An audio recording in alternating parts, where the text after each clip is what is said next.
Hola, hola chicos, ¿cómo estamos? Bienvenidos a esta clase de química. Hoy, día justamente ya cercano a la primavera, 18 de marzo, les mando un fuerte abrazo, esperando que se encuentren muy bien.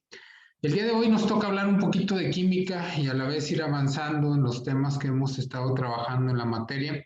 Espero de verdad, de todo corazón, que todas sus familias, sus papás, sus primos, sus tíos, sus abuelitos se encuentren bien de salud y que cada día nos acerquemos con una gran responsabilidad a un regreso a la escuela. Les mando un fuerte abrazo, chicos. El día de hoy vamos a continuar con el tema que es experimentación con mezclas. Ustedes recuerdan, hace algunos días subí un video referente a este tema y hoy, el día de hoy, vamos a darle continuidad. En aquel momento hablamos de qué es una mezcla, hablamos de varias cosas, pero hoy vamos a hacer énfasis sobre los métodos de preparación. Pero no quiero que olviden, por eso les pido recuerden qué fue lo que vimos la última clase y lo atraigo aquí para poder continuar después con la parte teórica de este asunto. Bien, el objetivo principal que quiero que recuerden es identificar la forma en que la materia se compone mediante el análisis de su división. Asimismo, identificar el concepto básico de mezclas y sus dos tipos principales, que es donde vamos a hacer más énfasis el día de hoy.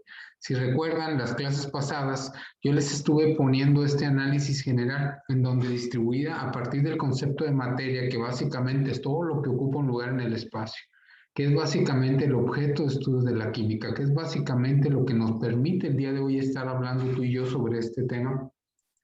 Hice énfasis sobre que la materia para su estudio tendría que ser administrada de tal manera que se tenía que dividir en cuerpos, de tal manera que los cuerpos eran estudiados de manera independiente para poder identificar su constitución. Pero aún así, un cuerpo es demasiada constitución de materia y es demasiadas variables las que puede llegar a tener. Por lo tanto, que se tenía que dividir en sustancias. Y esas sustancias había dos clases básicas, una que eran las mezclas y otras que eran las sustancias puras. Hicimos énfasis en aquel momento de que las mezclas son nuestro objeto de estudio en este momento, pero también ya hicimos una referencia directa de lo que tiene que ver con las sustancias puras, principalmente en el área de compuestos y en el área de elementos. Hablamos que dentro de los compuestos existen unos que se llaman inorgánicos y hay otros que se llaman orgánicos, que básicamente mantienen la diferencia por la forma en que están constituidos y también que existían elementos en aquel momento y hablábamos de la tabla periódica y que en la tabla periódica existían los metales, los no metales, los metaloides y los gases nobles. Dentro de toda esta estructura, lo más puro que existe de la materia viene de esta tabla periódica y se constituye de esa manera. Pero de igual manera, chicos, estuvimos hablando durante todo este tiempo que estuvimos platicando sobre las mezclas que básicamente nosotros hacíamos esta acotación que tenía que ver con la unión física de las sustancias. Esto es una unión química y de aquella manera, perdón, en aquel momento lo definí con una Q y estas que eran de uniones físicas. Muy bien, es justo aclarar que cuando nosotros ponemos, por ejemplo, hablando de elementos, un elemento significa es la forma más simple de la materia, la forma fundamental. Y básicamente si un elemento yo lo pudiera unir con otro elemento, básicamente me generaría un compuesto. Esto me daría como resultado un compuesto. Y si nosotros tenemos como resultado un compuesto, tendríamos entonces otra sustancia pura. Entonces quiere decir que dos elementos unidos generan un compuesto. Pero ¿qué pasaría si un compuesto lo uno con otro compuesto de una manera física, no química? Pues entonces crearíamos una mezcla. Entonces, básicamente así es como se comporta la estructuración de los compuestos. Es importante que ustedes estén muy pendientes de esta circunstancia porque son cosas que les permiten encontrarle sentido a las cosas. Bien, entonces la forma más simple es el elemento, luego se le va complicando en una unión química por un compuesto, pero cuando se unen dos compuestos de manera física se genera una mezcla. Pero en el entendimiento básico de la química es más fácil entender qué es una química, qué es una mezcla, qué es un elemento. Así que por eso vamos a empezar por ahí. En ese momento hablamos que existían dos tipos de mezclas, unos que eran heterogéneas y otras que eran homogéneas. Hablamos que las homogéneas básicamente son disoluciones, son la unión de dos sustancias o dos soluciones. Y las heterogéneas son emulsiones, suspensiones, coloides, pero que se identifican cada una de sus características. En aquel momento les presenté también estos conceptos que es mezcla homogénea y que es mezcla heterogénea. Les pedí de hecho que lo copiaran. Esto debería estar en su cuaderno y debieron de mandarlo en los apuntes. Bien, es importante que ustedes volvamos a rescatar. Acuérdense que homo significa igual o de una constitución o una densidad muy parecida, tanto así que no se alcanza a identificar dónde se encuentra una sustancia, dónde se encuentra la otra, de tal manera que se pierde. Por ejemplo, si yo pongo agua con alcohol junta, pues no vamos a poder identificar cuál es el agua y cuál es el alcohol, de tal manera que esto se le conoce como una mezcla homogénea porque no se identifica ninguna de sus partes. Cuando nosotros hablamos de mezcla heterogénea, es lo contrario, es lo que sí se logra identificar. Por eso posee una composición no uniforme, significa no igual, en la cual se puede distinguir a simple vista cuál es el componente de un lado y cuál es el componente de otro. Eso es algo que es necesario que ustedes identifiquen. Cuándo es una homogénea y cuándo es heterogénea. Cuando sabes cuáles son sus componentes, porque se ven a simple vista, como en una ensalada, como puedes poner aceite con agua, entonces eso significa heterogénea, se separan en fases, así se llama. Y cuando es homogénea es cuando no se alcanza a identificar ninguna fase, entonces no podemos saber en dónde se encuentra el agua, dónde se encuentra el alcohol, como el ejemplo que te di. O puede ser un jugo de naranja, un jugo de naranja no sabes cuando es mezclado, dónde se encuentra la naranja como tal, dónde se encuentra el agua, dónde se encuentran las demás sustancias. Muy bien. Pero hablando de esto, existen formas en que nosotros utilizamos para poder separar las mezclas, de tal manera que las identificamos como sustancias que al ser unidas físicamente se pueden separar. Un método de separación de mezclas se conoce como un método de separación de mezclas o método de separación de fases a los distintos procedimientos físicos. Y aquí hago una anotación porque no viene en el concepto, o mecánicos, que permiten separar dos o más componentes de una mezcla. Los componentes de mezcla conservan su identidad y sus propiedades físicas, luego la separación. Es justo aclarar que cuando tú unes físicamente en una mezcla homogénea o heterogénea, ninguno de los dos deja de ser la sustancia que es. Recuerda, cuando se hace una unión química es cuando se pierden las propiedades originales y cuando es física no se pierden, se siguen manteniendo. De tal manera que si yo pongo, por ejemplo, alcohol con agua, el alcohol no deja de ser alcohol y el agua no deja de ser agua. Pero si lo hiciera mediante una reacción química, entonces ya perderían sus capacidades o en todo caso sus características cada una de las sustancias. Por eso es que tú, para hablar de mezclas, tienes que identificar primero que son uniones físicas. Si son físicas, las puedo separar. Si son químicas, no necesariamente tan fácil por medios mecánicos o físicos. Entonces, cuando hablamos de métodos de separación, son los métodos que facultan o permiten la oportunidad de poder separar el agua, por ejemplo, con la tierra que forma el lodo. Lo podemos separar de alguna forma y existen métodos. Para eso existen tipos que son físicos y hay otros que son mecánicos. Los mecánicos significa se utilizan mediante instrumentación para poder lograr un acompañamiento durante el proceso de separación. En otras palabras, se utilizan herramientas y los físicos depende solamente de condiciones del ambiente. Por ejemplo, en el caso del agua con sal, uno de los métodos que permite separar o al menos empezar la separación del proceso de agua con sal es la sedimentación. La sedimentación es dejar que las partículas caigan producto de la gravedad y producto de la separación de densidades y el agua se queda arriba y normalmente se queda la sal abajo. Lo puedes ver, por ejemplo, cuando tú le pones sal al agua o lo puedes ver también con el azúcar, con el café, cómo se queda abajo el azúcar. Ese es un medio físico. ¿Por qué físico? Porque tiene que ver con un fenómeno físico que se llama la gravedad. Esto que estás viendo aquí, necesito que lo copies en tu cuaderno. No escribí nada aquí porque te voy a poner un área que se llame apuntes de la clase del día 18 de marzo y esa clase vas a tener que poner este gráfico que te pongo aquí. Pero bien, lo interesante no está en los físicos porque básicamente existen pocos. Uno que es la sedimentación, que es básicamente el más usado. Y el mecánico es donde nosotros vamos a hacer énfasis porque existen diferentes métodos mecánicos que quiero que aprendas y empieces a dominar. Por eso te voy a mostrar todos los que existen para las mezclas homogéneas y para las mezclas heterogéneas. Lo que estás viendo aquí, este es un cuadro de distribución que nos permite poder concentrar cada uno de los métodos. dependiendo de cada mezcla.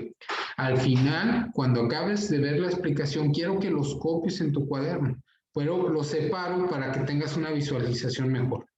Cuando hablemos de las homogéneas, recuérdate, son disoluciones, son dos sustancias que se logran perder porque no se saben de qué está hecho y qué, como son tan homogéneas o tan iguales, mantienen una constitución muy parecida y no se puede identificar dónde se encuentra cada una. Bien, para eso sirve la evaporación. Por ejemplo, en el caso del alcohol, el caso del agua, tienen diferentes grados de evaporación, significa diferente temperatura se evapora. Entonces tú puedes hacer un procedimiento en el cual evapores una sustancia y de la otra se quede antes de que sea evaporada. De igual manera existe la destilación, que es un proceso avanzado. Se utiliza, por ejemplo, la separación de sustancias en el agave, con el que se hace el tequila, que son destilados de agave, que básicamente separan la sustancia que utilizan como base para poder hacer el tequila. También existe la cromatografía, que es básicamente tinciones, que tienen que ver con la identificación de colores, que tiene que ver con la separación de colores, perdón, de sustancias. Aquí viene básicamente cada uno de los conceptos. Quiero que los conozcas y me ayudes a copiarlos, porque no es esto lo que quiero que te aprendas como tal. Quiero que te aprendas algunos que son muy importantes, pero quiero que conozcas en dónde se aplican. La evaporación, destilación y cromatografía está hecho especialmente para aquellas sustancias que no se logran identificar cuál es uno de sus componentes. ¿Cuáles son los componentes? Porque son homogéneos. De igual manera, es importante que sepas que en el caso de las dos primeras, tanto la destilación como la evaporación utilizan un medio que les permite poder lograr lo que es el fuego. Utilizan vasos especiales para poder lograrlo. Por ejemplo, en el caso de la destilación es un sistema de goteo que va permitiendo evaporar una sustancia de otra, pero que la va conduciendo por un tubo y la va dejando en otro lado. Entonces es un procedimiento muy parecido al de la evaporación, pero con un sistema más avanzado, desarrollado de una manera diferente. Y en el caso de la cromatografía, tiene que ver con el disolver, sobre una sustancia, papeles que puedan generar coloraciones y mediante una sustancia activa que es el alcohol, empiezan a separar el color de la sustancia. Lo utilizan como cromatografía, por ejemplo, para poder obtener colores como fuerte como de la zanahoria. También se utiliza para poder obtener colores de diferentes productos, pues. Pero la idea es que utiliza la sustancia como tal que saca son pigmentos o colores, pigmentaciones. Como la clorofila, que es una sustancia, pero es un pigmento a la vez. Es una sustancia que permite la fotosíntesis, pero a la vez es un pigmento que le da un color verde. Entonces, pero en fin, son métodos de separación que permiten separar sustancias,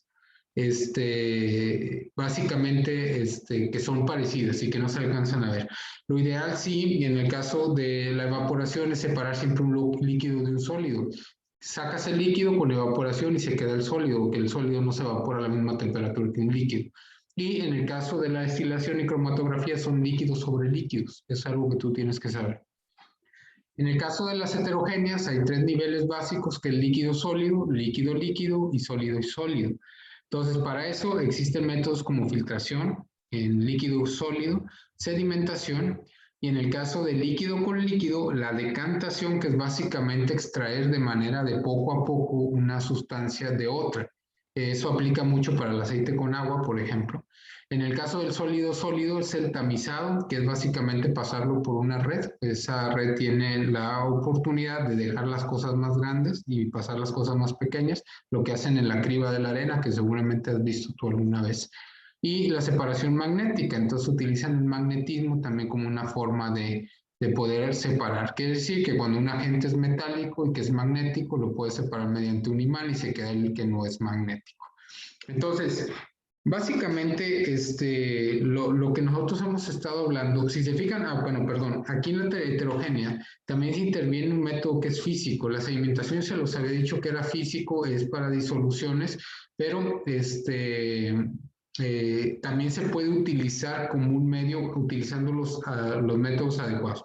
Por ejemplo, lo que están viendo ustedes, se sedimenta, significa que producto de la gravedad, esta sustancia se va al fondo y sacas la sustancia que se quedó arriba. Lo vas haciendo poco a poco. También lo puedes hacer de tal manera que utilices el proceso de decantación. Dejas que una sustancia se vaya para abajo y la otra se queda arriba porque son de diferente densidad y se alcanzan a separar. Entonces, la filtración es pasándolos por diferentes filtros, se genera una limpieza o una pureza de un sistema líquido que tiene sólidos. Entonces, básicamente separas líquidos de sólidos. Entonces, en general, estas son las tipos de separación que existen de mezclas. Básicamente les acabo de dar un paseo general de todos estos métodos, pero para poderlo poner o concretar en algún lado, bueno, primero, esto es importante que tú lo tengas escrito en tu cuaderno, heterogéneas y homogéneas, estas dos, y lo vas a subir en el área de apuntes de la clase. Y es importante que venga acompañado de este cuadro. Significa que son 3 tareas las que tienes que hacer. Copiar este cuadro. Obviamente te pediré de favor que recuerdes que estamos en el título Métodos de separación de mezclas. Quiero que pongas después la fecha, le escribas este cuadro. Abajo de este cuadro, esto que estás viendo completo, lo vas a separar primero homogéneas, vas a poner lo que está aquí escrito y después te vas a ir a heterogéneas y se va a poner. Esto también ya te lo voy a poner en la actividad que se llama Apuntes de la clase del 18 de marzo.